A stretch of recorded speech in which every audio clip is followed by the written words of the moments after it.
mwenyekiti wa chama taifa anazungukwa na genge ambalo la watu wasiokuwa na uwezo, nao wakimpelekea ushauri kama yaliyotokea kwenye uchaguzi.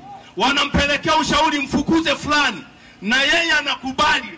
Kwa sababu gani? Ni kwa sababu hana watu sahihi wa kumshauri katika mambo ya ujenzi wa chama kwa ajili ya kujenga chama kwa level ya kimataifa na level ya kinchi kwa ujumla. Hiyo itapelekea chama kufeli. Jambo la pili, katika kufeli katika demokrasia ni kutokukubali kupokea mawazo ya wengine katika ujenzi wa chama. Kama hautapokea mawazo kutoka kwa wengine, na wewe nani atakuamini mawazo yako? Kwa maana yake wewe sasa utakuwa umetoka katika ubinadamu, umeingia katika uungu, na kitendo hicho kitakuwa sio kitendo sahihi. Hivi ni kweli tunampenda ndugu yetu au tunatania?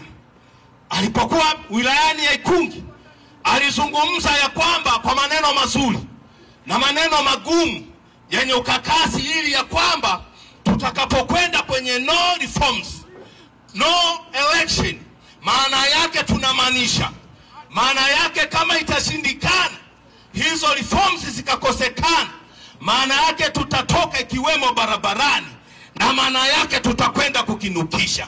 Sasa ninachotaka kusema wananchi wa Singida, leo hii Lissu yuko ndani, lakini wananchi waliokuwepo maeneo haya ambao wanasema wanamuunga mheshimiwa Lissu mkono, nikiwemo pamoja na mie, leo mtu kaingia ndani, yuko amekamatwa na ameshikiliwa. Tuko wapi kama hatudanganyani ya kwamba tunapiga people's power halafu tunaingia uvunguni? Ni kwa nini mpaka leo watu wameendelea kukaa, wamesimama na wanaendelea na shughuli zao, halafu wanasema sisi tuko pamoja na mwenyekiti wa chama taifa?